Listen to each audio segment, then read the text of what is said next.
Hello everyone, welcome to the Morning Law classes in the session of daily news analysis. Today is 12th of July 2024 and I am Naresh Sharma going to discuss with you the current affairs of the day. And first of all, we are going to discuss some questions to revise the previous day session with the help of MCQs and some other questions. So what is amicus curiae? In the last day session, we also discussed about a case where amicus curiae was present in the court in the case where the Supreme Court was discussing about the issue that was uh, section 125 of CrPC, जिसमें हम बात कर रहे थे कि जो Muslim women है उनको भी अगर कोई उनको डाइवोर्स देता है तो उनको एक सस्टेन्ड इनकम, एक मंथली इनकम, वो सब उनको एक्सपेंडिचर प्रोवाइड किया जाएगा। तो उसके सेंस में हमने डिस्कस किया था। सो एमिकस क्यूरी क्या होता है? सो it is actually friend of court, जो कोर्ट को ऐसे किसी स्पेशल केस में हेल्प करता है विद इंफॉर्मेशन, अपनी एक्सपर्टीज और उसके अपने एक्सपर्टीज वगैरह के बेसिस पर।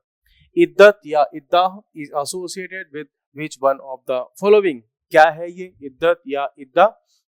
सो it is actually a time duration for a women for remarriage after the death of the husband. कल हमने डिस्कस किया था कि इद्दत या इद्दा एक टाइम ड्यूरेशन होता है अगर किसी मुस्लिम वुमेन का जो हस्बैंड है अगर उसकी डेथ हो जाती है या वो जो है उसको डाइवोर्स मिलता है तो उसके बाद एक 3 मंथ का पीरियड उसमें होता है कि उसके बाद वो रीमैरिज कर सकती है। Another, what is the meaning of gig worker? कल हमने इस पे बात की थी। तो गिग वर्कर का मीनिंग क्या है? इसका मीनिंग है कि किसी कंपनी के लिए शॉर्ट टर्म, लॉन्ग टर्म किसी कॉन्ट्रैक्ट बेसिस पर वर्क करते हैं। जब वो टास्क फिनिश हो जाता है तो उसके बाद उनका कोई उससे रिलेशन नहीं रह जाता एट ऑल, वो उसका मेंबर या उस कंपनी का एम्प्लॉय नहीं होता। So that's why option number D is correct. Which state has the lowest child sex ratio in India? कल मैंने आपको ये डिस्कस किया था इसके रिगार्डिंग में। एक जो फादर था उसने अपनी दोनों बच्चियों की डेथ कर दी थी, हरियाणा का वो बंदा था। ठीक है, तो इसका आप आंसर बता ही सकते हैं। नेक्स्ट है, तो which state has the highest sex ratio in India? ये आंसर आपको देना है। Which state has the highest literacy rate in India? ये आंसर भी आपको देना है। Another, which state is the highest producer of coffee in India? इस क्वेश्चन का आंसर भी आपको देना है इन द कमेंट बॉक्स। सो अब हम चलते हैं अनदर पॉइंट पर, और ये है आज के इंपॉर्टेंट करंट अफेयर्स। इसमें कावेरी एक जो रिवर है उसका डिस्प्यूट कर्नाटक और तमिलनाडु के बीच में काफी टाइम से चल रहा है। अभी इसमें इस रिवर डिस्प्यूट को सॉल्व करने के लिए ऑलरेडी हमारे पास में एक है, that is Kaveri water regulation committee, और इसने अभी डिसीजन दिया है, कर्नाटक को दिया है कि आप तमिलनाडु के लिए एक certain amount of water release कीजिए, जबकि तमिलनाडु के इसमें अपने कंसर्न हैं। इसमें बाकी बहुत सारे ऐसे पॉइंट्स लिखे हैं जो हमारे एग्जाम पॉइंट ऑफ व्यू से इंपॉर्टेंट नहीं है, बट कावेरी जो रिवर है ये इंपॉर्टेंट हो जाती है बिकॉज इस पर बार बार ऐसे डिस्प्यूट्स का जो इश्यू है वो न्यूज में आता रहता है। So just have a look on the Kaveri river to understand its flow, states, origin, etc.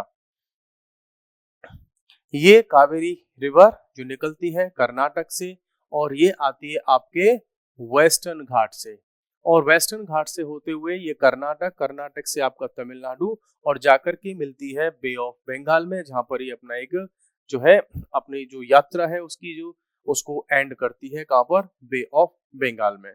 इससे रिलेटेड कुछ और क्वेश्चंस की अगर आप बात करेंगे तो ओरिजिन कहां से? एक जगह है दैट्स नेम इज ताल कावेरी, यहां से इस रिवर का ओरिजिन होता है। वो जो हिल्स हैं, जिस हिल से एक्चुअली निकलती है वो है आपका ब्रह्मगिरी रेंज, और ये कहां पर है? वेस्टर्न घाट्स में।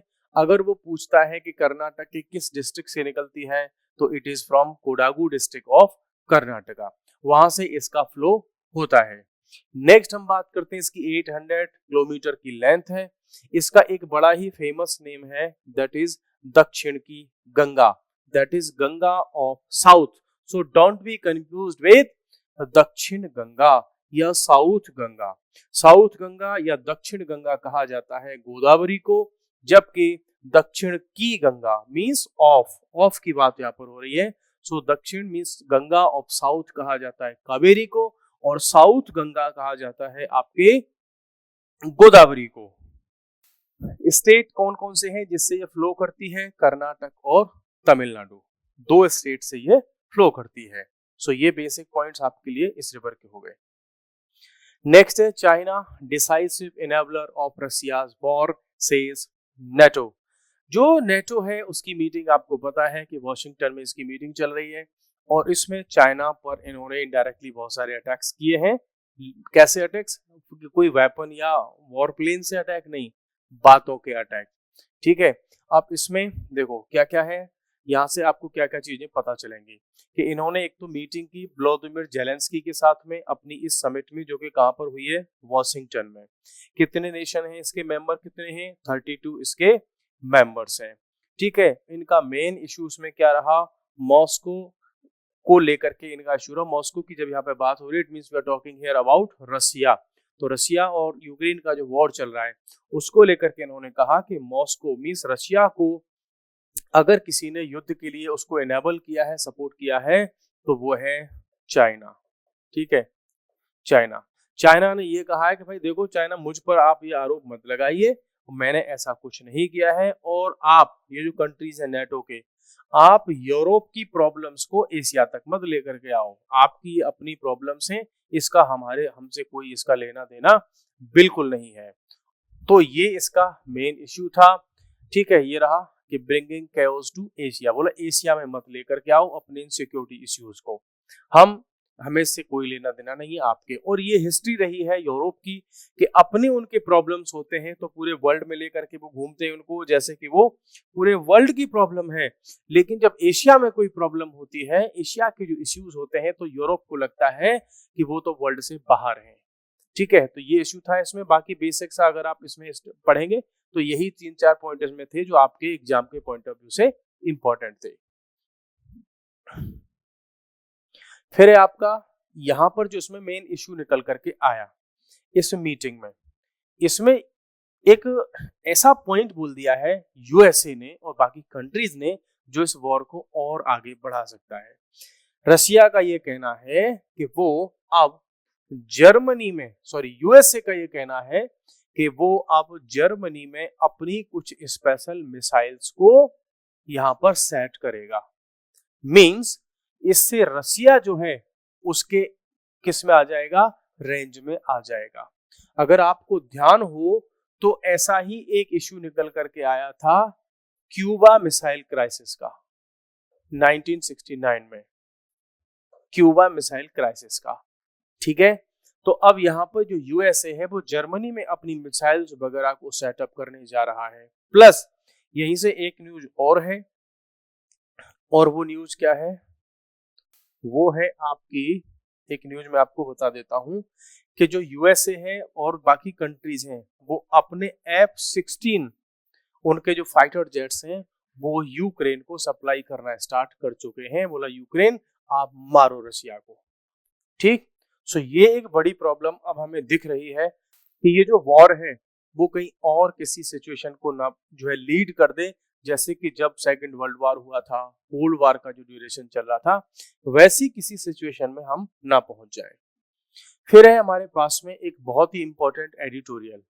ठीक है, और ये एडिटोरियल लिखा है एक साइंटिस्ट है जिनका नाम है प्रियंका पार्टे। ठीक है, ये साइंटिस्ट है इस ऑर्गेनाइजेशन में, और इसको मैं डिटेल में आपके साथ में डिस्कस करूंगा। ये रहा आर्टिकल। अब इसके की पॉइंट्स पर हम चलते हैं।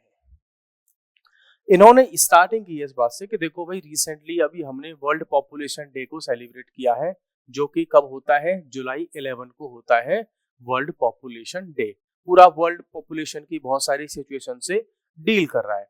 लेकिन इस दुनिया की एक बड़ी प्रॉब्लम है जिसका नाम है मेल इनफर्टिलिटी, और उस पर कोई ध्यान नहीं देना जाता, उसको स्टिग्मेटाइज्ड कर दिया जाता है, उस पर लोग जो है साइलेंस बना लेते हैं, और उसके बारे में बहुत सारे मिसकंसेप्शंस हैं कि जैसे ही किसी मेल के साथ में ये वर्ड जोड़ दिया जाता है कि वो इनफर्टाइल है, तो उसके साथ में जैसे अपने इंडिया में एक वर्ड यूज कर दिया जाता है नामर्द, ठीक है, या मर्दानगी, ऐसे जो वर्ड यूज किए जाते हैं तो उसके लिए एक जो है स्टिग्मा लग जाता है उस पुरुष के साथ में।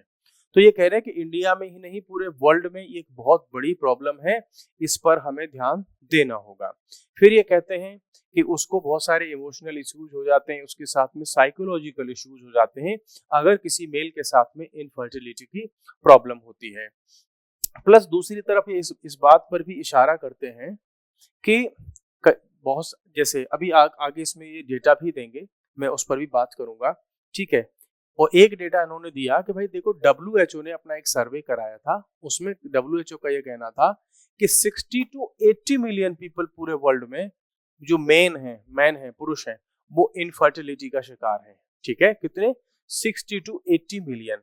अब इंडिया स्पेसिफिक कोई सर्वे तो नहीं हुआ है, लेकिन ये कहते हैं कि WHO के ही डेटा के बेसिस पर अगर हम देखेंगे तो इंडिया में 13 to 19 मिलियन जो मेल हैं वो क्या है, इनफर्टिलिटी के इश्यूज को फेस कर रहे हैं, ठीक है। आगे फिर इसमें कुछ और पॉइंट पर ये बात करती हैं कि ये जो इंसिडेंस है इतना सारा, है ना, set to increase shaped by factors such as, अब ये हो क्यों रही है इनफर्टिलिटी, मेल की इनफर्टिलिटी की यहाँ पे बात करें, इन्वायरमेंटल पॉल्यूशन और एडवर्स लाइफस्टाइल शिफ्ट। तो सबसे ज्यादा दो चीजें इसमें अफेक्ट कर रही हैं, एक तो लाइफस्टाइल लोगों की जो चेंज हो गई पुरुष की या जो पूरी सोसाइटी की, और हो गया एनवायरमेंट में पॉल्यूशन। तो ये दो चीज है। आगे फिर ये बात करते हैं कि पूरे वर्ल्ड में अगर हम बात करें तो कोई भी कपल, ठीक है, पूरे वर्ल्ड के कपल की अगर हम बात करें, ठीक है, जैसे उसमें एक हो गया आपका मेल और एक फीमेल, ठीक है। सो वर्ल्ड के जितने भी मेल फीमेल पूरे कपल की बात हो रही है, इनफर्टिलिटी का शिकार हैं, उसमें से 50% मेल की प्रॉब्लम है। ये मींस 50% अगर फीमेल की प्रॉब्लम है तो 50% मेल की प्रॉब्लम है। जबकि जनरली होता क्या है कि जब भी बच्चा बेबी कंसीव नहीं होता तो मोस्टली उस बात को डाल दिया जाता है ओनली लेडीज के ऊपर, ठीक है, जबकि ऐसी प्रॉब्लम ये मेल के साथ में भी जुड़ी हुई है, ठीक है। अब उसके लिए क्या कह रहे हैं कि इसके to understand its causes and identify its solution, हमें इसको बहुत अच्छे से समझना होगा। कैसे, किस पॉइंट पर फिर ये बात करते हैं, फिर यहाँ पर ये कहती है कि अंडरस्टैंडिंग द सब्जेक्ट। तो मेल इनफर्टिलिटी कोई एक स्टैंडर्ड एक्सपीरियंस तो है नहीं कि सब में वो सेम होगा। जब स्टैंडर्ड नहीं है तो इसके कॉजेज भी डिफरेंट हैं और इसकी फॉर्म्स भी डिफरेंट हैं, वेरी मींस डिफरेंट है, तो इसके सॉल्यूशन भी डिफरेंट होंगे। यहाँ पर अभी बात करते हैं कि मेन जो इनफर्टिलिटी का जो मेन कॉजेज है वो क्या क्या हो सकते हैं, उसको हम कैसे मान सकते हैं कि ये मेन की जो इनफर्टिलिटी है वो है क्या। एब्सेंस ऑफ स्पर्म, स्पर्म है नहीं, या लो स्पर्म काउंट है, मेल में स्पर्म काउंट का जो है कम है, या लो स्पर्म मोटिलिटी, जो स्पर्म है उसमें ठीक है काउंट ठीक है लेकिन उसकी मोर्टेलिटी जाता है कि जब तक वो फर्टाइल करेगा उन एग्स को, फीमेल के एग्स को, तब तक उसकी डेथ हो जाती है। तो इस केसेस में क्या होता है कि ये जो इनफर्टिलिटी है वो हो जाती है और बच्चा कंसीव नहीं होता। फिर ये बात करते हैं कि सम इंटरनल फैक्टर्स की, वो तो पहले बात कर दिया इन्होंने कि भाई ये कैसे है क्या है। फिर बात करने हैं कि सम इंटरनल फैक्टर्स क्या क्या है। सबसे बड़ा फैक्टर पूरे वर्ल्ड में माना जाता है इनफर्टिलिटी के लिए स्ट्रेस को, ठीक है। लोग बहुत ज्यादा टेंशन में हैं, काम को लेकर के टेंशन में रहते हैं, स्ट्रेस में आ जाते हैं। हार्मोनल इनबैलेंस, उनके हार्मोन्स में चेंजेस आ जाते हैं।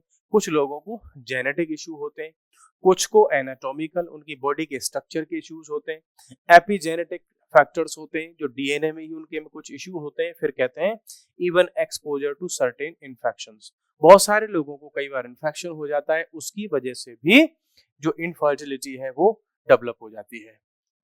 फिर ये बात करते हैं एक्सटर्नल फैक्टर्स की कि भाई एक्सटर्नल फैक्टर्स क्या क्या है।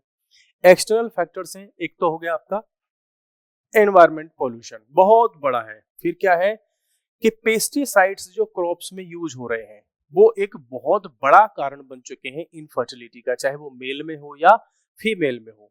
फिर है आपका प्लास्टिक्स, अब हर एक के घर में, सबके घर में, लाइफ में प्लास्टिक इतना घुस गया है कि वो मींस नोइंगली और अननोइंगली हमारी बॉडी में जा रहा है plastic. Lunch box plastic, fridge में हमने बॉटल्स रखी हुई है वाटर बॉटल प्लास्टिक, मार्केट में कुछ आप चाय पीने जा रहे हैं प्लास्टिक, पॉलिथीन में सब्जियां लेकर के आ रहे हैं प्लास्टिक, बच्चों के खिलौने प्लास्टिक, पानी पीने वाली बोतल अपने साथ में लेकर के चल रहे हैं, प्लास्टिक। वह मार्केट में मीन्स सब कुछ हमारी लाइफ में प्लास्टिक घुस चुका है, और जो कि पूरे वर्ल्ड में मेल फीमेल दोनों की ही इनफर्टिलिटी को बहुत बुरी तरह से अफेक्ट कर रहा है। अब ऐसे ही प्लास्टिसाइजर्स की बात करते हैं। ये कुछ जो प्लास्टिक की ही एक फॉर्म्स होती है जो प्लास्टिक को फ्लेक्सिबल बनाने के लिए यूज होती है। तो कह रहे हैं तो ये भी बड़ा एक प्रॉब्लम है। फिर कह रहे हैं कि भाई लाइफस्टाइल अपने आप में बहुत बड़ी प्रॉब्लम है। कैसे? डाइट्स, लोगों की डाइट्स ही खराब है। फास्ट फूड, बाहर का खाना, वही सब खा रहे हैं, प्रॉपर डाइट ले ही नहीं रहे, अल्कोहल वगैरह। स्लीप पैटर्न्स, ठीक से सो ही नहीं रहे, मोबाइल चला रहे हैं। वर्क के शेड्यूल्स, नाइट शिफ्ट कर रहे हैं, दिन में सो रहे हैं, रात में काम कर रहे हैं। कंजम्पशन ऑफ अल्कोहल, बहुत सारे लोगों की लाइफ में अल्कोहल बहुत ही ज्यादा डेप्थ तक एंटर कर चुका है। सर्टेन केसेस में तो आप ये भी पाएंगे कि अब लोग अल्कोहल की पार्टी को ऐसे लेते हैं, वाह इट्स अ कूल थिंग, है ना। उनको लगता है कि नहीं यार, अल्कोहल पीना तो अब मॉडर्निटी का एक इंडिकेशन है। नो, अल्कोहल दुनिया भर की प्रॉब्लम्स आपके साथ लेकर के आ रहा है। टोबैको, जो बहुत सारे लोग टोबैको कंज्यूम करते हैं उनके साथ में भी ये प्रॉब्लम है। So internal factors, external factors, lifestyle factors, बहुत सारे फैक्टर्स की यहाँ पर ये बात हुई है।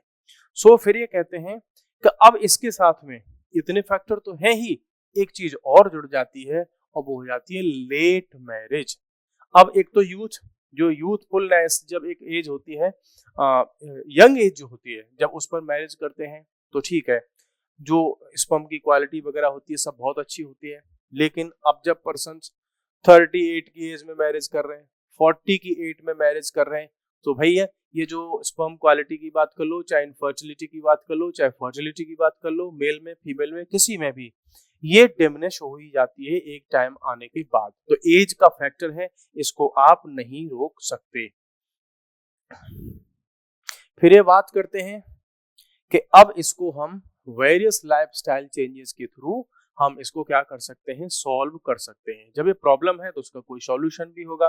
तो सॉल्यूशन में सबसे पहले ये बात करते हैं कि लोगों को अवेयर किया जाए रिप्रोडक्टिव एंड सेक्सुअल हेल्थ के बारे में, और स्पेशली जब बच्चे स्कूल या जूनियर कॉलेजेस लेवल तक होते हैं उस समय पर उनको सेक्सुअल हेल्थ, सेक्सुअल रिप्रोडक्शन या जो रिप्रोडक्टिव हेल्थ है, सेक्सुअल एजुकेशन है, उससे बहुत बच्चों को अच्छे से समझाया जाए।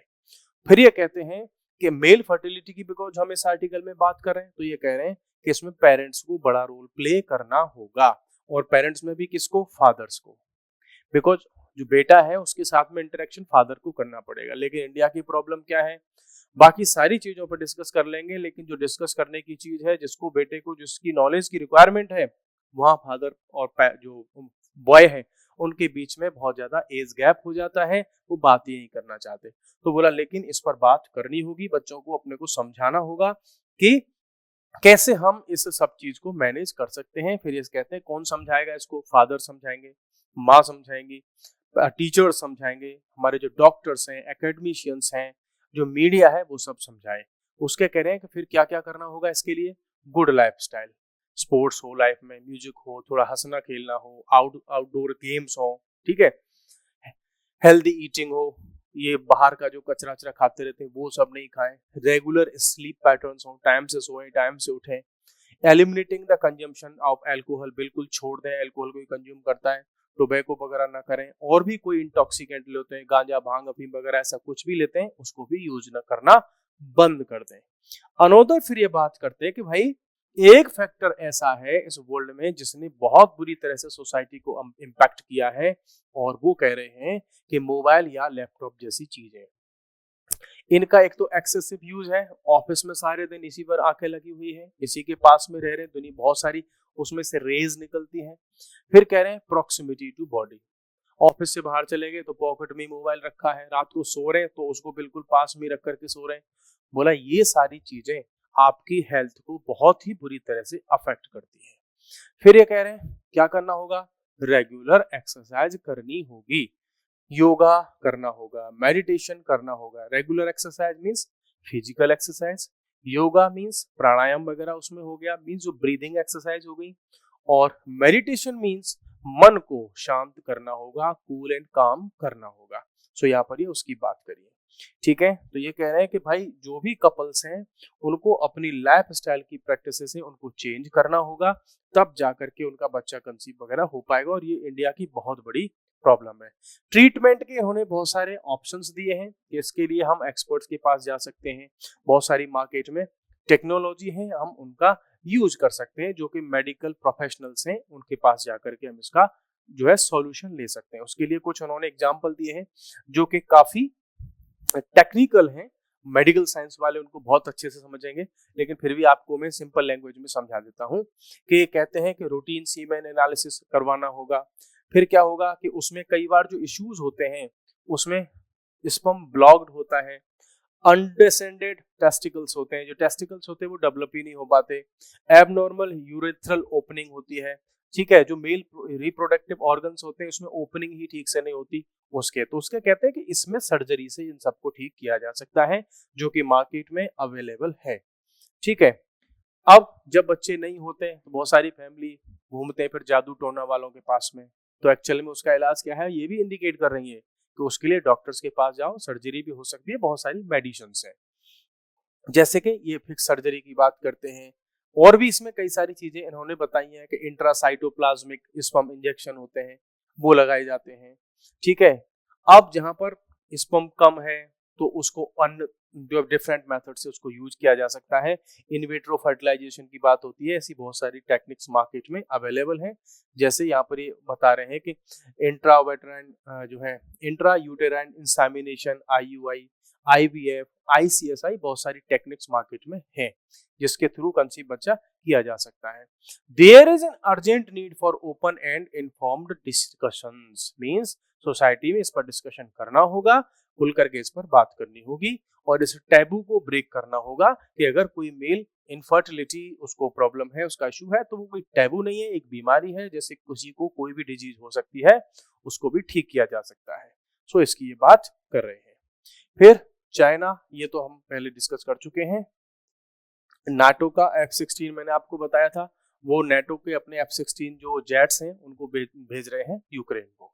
फिर है इंडिया में मीटिंग हुई है बिम्स्टेक की, इसमें ज्यादा कुछ ऐसे पॉइंट्स है नहीं, बस फिलहाल ये जो मीटिंग थी ये थी फॉरेन मिनिस्टर्स की। इसमें मेन इशू म्यांमार के क्राइसिस का रहा, बिकॉज वहां की गवर्नमेंट पर और उसमें जो है कूप उन्होंने कर दिया, वहां की मिलिट्री ने उस पर कंट्रोल कर दिया, बहुत ज्यादा वायलेंस है म्यांमार में। अच्छा हाँ, एक चीज यहाँ से आप इंपॉर्टेंट पॉइंट ले सकते हैं जो आपके एग्जाम के लिए इंपॉर्टेंट है कि भाई इस मीटिंग में कौन कौन से कंट्री के जो रिप्रेजेंटेटिव्स थे आए थे और कौन से नहीं आए थे। दो थे जो नहीं आए, एक तो नेपाल की तरफ से कोई नहीं आया और एक श्रीलंका की तरफ से कोई नहीं आया। अब आपके लिए इंपॉर्टेंट हो जाता है बिम्स्टेक। बिम्स्टेक के मेंबर्स कौन कौन से हैं ये आप बताइए कमेंट में, इसके मेंबर आप देख करके बताइए और उनको लर्न कर लीजिए। सो कौन कौन नहीं आया, नेपाल और श्रीलंका नहीं आया, जो आए थे वो बांग्लादेश, थाईलैंड और आपका म्यांमार और भूटान, और इंडिया तो अपना था ही। सो कई बार ऐसी जो समिट्स होती हैं वो पूछ लिया जाता है कि इस मीटिंग में कौन नहीं आया। सो ये नेपाल और श्रीलंका की तरफ से कोई भी इसमें पार्टिसिपेट करने नहीं आया, यहाँ से इंडिकेशन मिलता है कि शायद ये कंट्री इसमें से ज्यादा इंटरेस्ट नहीं ले रहे हैं। नेक्स्ट है हमारे पास में Israel military declares end to operation in northern Gaza. ये एक अच्छी न्यूज है कि अब नॉर्दर्न गजा वाला जो रीजन है इजराइल की मिलिट्री ने वहां पर अपने ऑपरेशंस क्लोज कर दिए हैं, बंद कर दिए हैं। सो आज के सेशन में इतना ही, कल फिर मिलते हैं नेक्स्ट सेशन में, तब तक के लिए bye bye, thank you very much.